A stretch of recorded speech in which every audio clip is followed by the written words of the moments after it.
Hello friends, welcome to my YouTube channel tactics of success. Friends, इस video में हम लोग डिस्कस कर रहे होंगे अपनी टारगेट सीरीज़ का पार्ट 5 जो कि aldehyde and ketones and carboxylic acid की चल रही है। इस वीडियो में हम लोग दो इम्पॉर्टेंट रिएक्शंस जो कि aldehyde ketone and carboxylic acid chapter में गिवन है उसे डिस्कस करेंगे। और वो दो इम्पॉर्टेंट रिएक्शन है decarboxylation reaction and second है HVZ reaction, Hell Volhard Zelinsky reaction. तो फ्रेंड्स, अगर आपने अभी तक चैनल को सब्सक्राइब नहीं किया और बेल आइकन को भी नहीं प्रेस किया तो ज़रूर प्रेस करिए, क्योंकि हम इसी तरह से इम्पॉर्टेंट नेम्ड ऑर्गेनिक रिएक्शंस के वीडियोज आपके लिए लेकर आते रहेंगे। तो चलिए फ्रेंड्स, स्टार्ट करते हैं इस वीडियो को। फ्रेंड्स, ये नेम्ड ऑर्गेनिक रिएक्शंस का पार्ट 5 है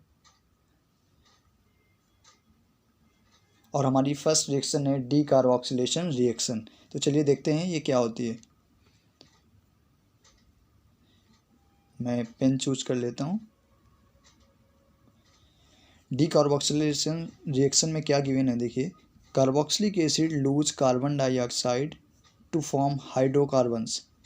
हाइड्रोकार्बन का फॉर्मेशन होगा इस रिएक्शन में when there sodium salt of carboxylic acid require होगा are heated with soda lime reagent use होगा इन द रेशियो 3:1। ये रिएक्शन को बोलेंगे हम लोग D carboxylation reaction.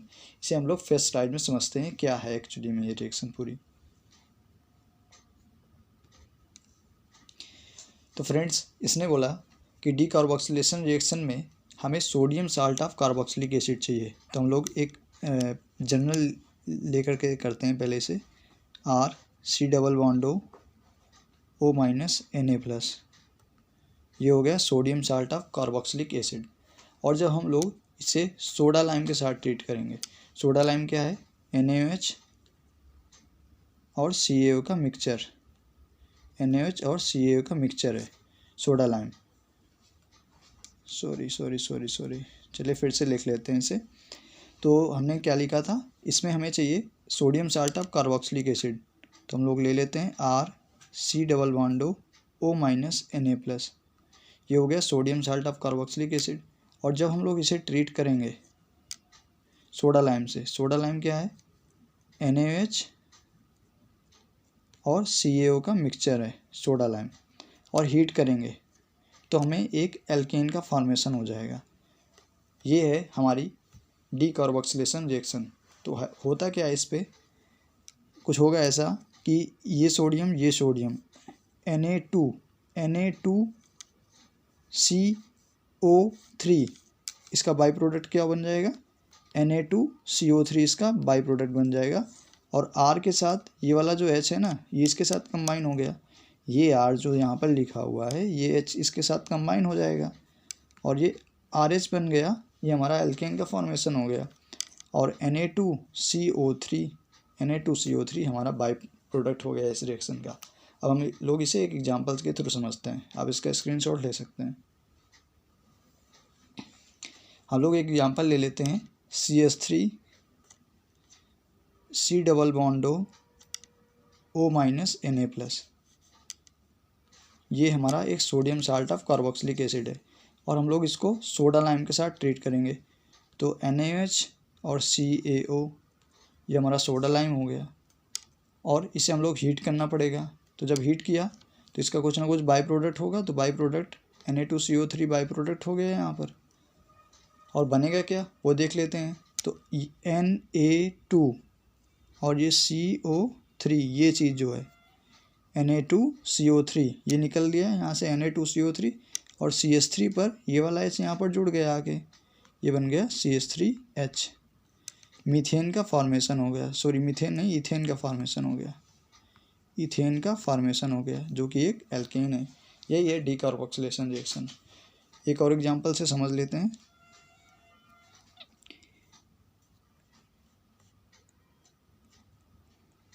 CH3 CH2 C+O- Na+। और जब इसमें सोडा लाइम हम लोग ट्रीट करेंगे और हीट करेंगे तो सेम बाई प्रोडक्ट निकलने वाला है Na2CO3 और Na2CO3 बाई प्रोडक्ट निकल जाएगा और ये CH3CH2 जो है इस पर एक H जुड़ जाएगा आके, तो ये बन जाएगा CH3CH2H, मतलब ओवरऑल प्रोपेन बन गया CH3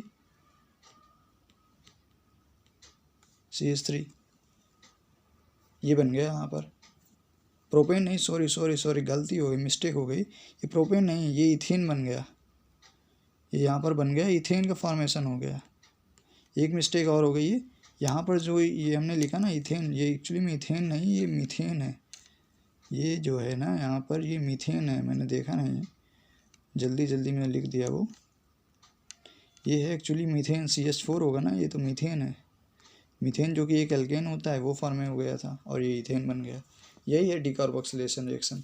डीकार्बोक्सिलेशन रिएक्शन में सिंपल यही है कि हमें sodium salt of carboxylic acid लेना है और उसको सोडा लाइम के साथ ट्रीट करना है और हीट करना है, तो एक एल्केन का फॉर्मेशन हो जाएगा। हमने यहाँ पर लिया CH3CH2 COO-Na+, सोडा लाइम के साथ ट्रीट किया, Na2CO3 बाई प्रोडक्ट निकल गया और CH3CH2 के साथ एक H और जुड़ गया आके CH3CH3 जो कि इथेन नाम का एल्केन का फॉर्मेशन किया। आई होप कि आपको ये रिएक्शन अच्छे से समझ में आई हो। अगर नहीं समझ में आई पीछे जाइए फिर से देखिए, आई एम 100% श्योर आपको कंफर्म समझ में आएगी। हम लोग नेक्स्ट स्लाइड पर शिफ्ट होते हैं, आप इसका स्क्रीनशॉट ले सकते हैं। हमारी नेक्स्ट स्लाइड है difference between Kolbe's electrolysis and decarboxylation reaction. Actually में होता ये है ना कि कोलबेज इलेक्ट्रोलिसिस और डीकार्बोक्सिलेशन रिएक्शन थोड़ा सेम होती है, तो इसमें कन्फ्यूजन बहुत रहता है, तो हम लोग इसके डिफरेंस को चेक करते हैं क्या है। अभी हम लोगों ने डीकार्बोक्सिलेशन में क्या पढ़ा कि हमारे पास सोडियम साल्ट होगा कार्बोक्सिलिक एसिड का RCO-Na+, और ये सोडा लाइम के साथ ट्रीट कर रहे होंगे, CO और NaOH इसके साथ हम लोग ट्रीट कर रहे होंगे, तो हमारा Na2CO3 जो है वो बाई प्रोडक्ट बन रहा होगा और यहाँ पर RH का फॉर्मेशन हो जा रहा होगा, RH। ये हमारा था डीकार्बोक्सिलेशन रिएक्शन। अब हम लोग देखते हैं कि हमारी कोलबेज इलेक्ट्रोलिसिस क्या है। कोलबेज इलेक्ट्रोलिसिस में होता क्या है, सेम चीज़ होगी, उसमें भी sodium salt of carboxylic acid he use करेंगे हम लोग, और उसमें इलेक्ट्रिसिटी पास कराई जाएगी, H2O इलेक्ट्रिसिटी पास कराएंगे हम लोग, तो उसमें क्या होगा, RR का फॉर्मेशन हो जाएगा। जहाँ पर RH बन रहा था यहाँ पर RR बन जाएगा।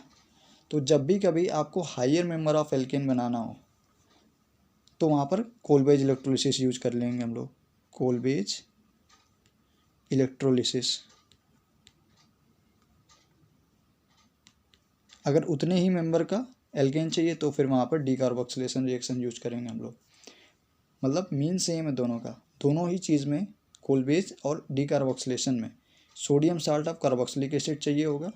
अगर हमें जितने मेंबर का हमारा sodium salt of carboxylic acid, जितने कार्बन है उस पर उतने ही मेंबर का अगर हमें एल्केन बनाना है तो हम लोग वहाँ पर डीकार्बोक्सिलेशन रिएक्शन यूज करेंगे। अगर उससे एक मेंबर ज़्यादा का एल्केन बनाना है तो फिर हम लोग कोलबेज इलेक्ट्रोलिसिस यूज करेंगे। आई होप आपको इन दोनों में बेसिक डिफरेंस जो है वो अच्छे से समझ में आया होगा। चलिए अब लोग नेक्स्ट स्लाइड पर शिफ्ट होते हैं, आप इसका स्क्रीनशॉट ले सकते हैं।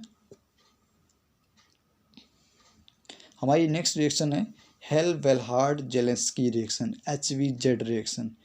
इसे पहले फ्रेश स्लाइड में समझते हैं तब आपको ज़्यादा से अच्छे से समझ में आएगी ये स्लाइड। देखिए HVZ रिएक्शन जो है, HVZ हेल-वेल्हार्ड-जेलेंस्की रिएक्शन, इसका नेम ही बड़ा अजीब सा है। सबसे पहले तो ये जानना होगा कि ये रिएक्शन कौन से कंपाउंड्स देते हैं, तो ये सबसे इम्पॉर्टेंट है। तो ये होता क्या है कि वही कार्बोक्सिलिक एसिड इस रिएक्शन को देते हैं जिनमें अल्फ़ा हाइड्रोजन होते हैं। तो इधर लिख लेते हैं सबसे पहला point, given by RCOOH having alpha hydrogen. वही कार्बोक्सिलिक एसिड जिन पर अल्फ़ा हाइड्रोजन है वही HVZ रिएक्शन देंगे। फॉर एग्जांपल एक अल्फ़ा हाइड्रोजन लेते हैं हम लोग, सॉरी एक अल्फ़ा हाइड्रोजन नहीं, एक अल्फ़ा हाइड्रोजन वाला कार्बोक्सिलिक एसिड लेते हैं, ले लिया। चलिए CH3 CH2 COOH, ये हमारा प्रोपेनोइक एसिड है। अभी मैंने आपको पिछले वीडियो में जहाँ पर जिस पे हम लोगों ने कैनिजारो रिएक्शन डिस्कस किया था, वहाँ पर मैंने आपको अल्फ़ा हाइड्रोजन का पूरा कंसेप्ट अच्छे से समझाया था। तो आप अगर अल्फ़ा हाइड्रोजन में डाउट है आपको, तो आप पीछे वाली वीडियो को देखिए, उसमें आपको अच्छे से समझ में आएगा। तो इस पर जो अल्फ़ा हाइड्रोजन है ये कार्बोनिल ग्रुप है, इसके एडजेसेंट वाला ये कार्बन अल्फ़ा, इससे जुड़ा हाइड्रोजन जो हुआ वो अल्फ़ा हाइड्रोजन हुआ। अब जब हम लोग इसका ट्रीटमेंट किससे करेंगे, इसका ट्रीटमेंट होगा chlorine in presence of red phosphorus, पहले स्टेप पे और दूसरे स्टेप पे वाटर। तो जब इसका ट्रीटमेंट किया तो जो अल्फ़ा हाइड्रोजन है वो इस हैलोजन से सब्स्टिट्यूट हो जाएगा जा करके, और जो प्रोडक्ट बन जाएगा वो कुछ इस तरह से बन जाएगा, CH3 CH Cl and COOH, ये प्रोडक्ट का फॉर्मेशन हो गया। ये वाला हाइड्रोजन जो था ये Cl के साथ सब्स्टिट्यूट हो गया और CH3 CHCl COOH बन गया। यही होता है HVZ रिएक्शन का प्रोडक्ट होता है। और इसको हम लोग क्या बोलते हैं, इसको बेसिकली बोलते हैं इसको अल्फ़ा क्लोरो। अल्फ़ा क्लोरो क्यों, क्योंकि अल्फ़ा पे क्लोरीन लगा है, अल्फ़ा कार्बन पर क्लोरीन है इसलिए alpha chloro. 3 carbon propanoic acid, alpha chloro propanoic acid, ये इसका नेम हो जाता है इस प्रोडक्ट का। तो आई होप कि आपको ये समझ में आई होगी HVZ रिएक्शन कौन से कंपाउंड देते हैं। याद रखिएगा HVZ रिएक्शन वही कंपाउंड देंगे, वही कार्बोक्सिलिक एसिड देंगे जिन पर अल्फ़ा हाइड्रोजन होगा, जिन पर अल्फ़ा हाइड्रोजन होगा। क्या लिया हमने, ये ले लिया था हम लोगों ने प्रोपेनोइक एसिड लिया था, और क्लोरीन रेड फास्फोरस H2O, यहाँ पर हैलोजन और वो हाइड्रोजन सब्स्टिट्यूट हो गया और अल्फ़ा क्लोरो प्रोपेनोइक एसिड नाम का कंपाउंड बन गया। यही है सिंपल सी HVZ रिएक्शन, बस और कुछ नहीं है। हम लोग स्लाइड में देखते हैं क्या दिया हुआ है इसमें। स्लाइड में देखिए क्या है, carboxylic acid having an alpha hydrogen are halogenated at alpha position on treating with chlorine or bromine in presence of small amount of red phosphorus to give a alpha halo carboxylic acid। जो हम लोगों ने उधर बनाया था alpha क्लोरोप्रोपेनोइक acid, वो उसी की बात कर रहा है। The reaction is known as Hell Volhard Zelinsky reaction. यहाँ पर लिया हुआ एक कार्बोक्सिलिक एसिड जिस पर अल्फा हाइड्रोजन है, ये अल्फा हाइड्रोजन है इस कार्बन से जो जुड़ा है, ये रिजेंट यूज किया गया है और ये अल्फा हेलो कार्बोक्सिलिक एसिड का एक कंपाउंड बन गया है। यही है HVZ रिएक्शन सिंपल सी। अब मैं आपको, आप हमें कमेंट करके बताइएगा क्या HCOH HC double bond OH, जो कि ये क्या है, फॉर्मिक एसिड है, क्या ये फॉर्मिक एसिड। आप हमें कमेंट करके बताइएगा कि क्या फॉर्मिक एसिड HVZ रिएक्शन देगा या नहीं देगा, क्या फॉर्मिक एसिड HVZ रिएक्शन देगा या नहीं देगा। यही आज का होमवर्क है, आप इसे कमेंट करके ज़रूर बताइएगा हमें। मैं इधर लिख देता हूँ एक बार फिर से क्वेश्चन, ये है होमवर्क का, इज HCOOH फॉर्मिक एसिड, जो कि इसका कॉमन नेम है, गिव्स HVZ रिएक्शन, क्या ये HVZ रिएक्शन देगा। आपको इसका आंसर हमें कमेंट करके बताना है। आई होप कि आपको ये वीडियो अच्छे से समझ में आया होगा। अगर आपको समझ में आया है और अच्छे से बेटर अंडरस्टैंडिंग हुई रिएक्शन की, तो आप चैनल को सब्सक्राइब करिए, लाइक करिए सेशन को और अपने फ्रेंड्स में शेयर करिए। हम आपके लिए इसी तरह से बेहतरीन वीडियोज़ लाते रहेंगे। Thanks for watching. जय हिंद।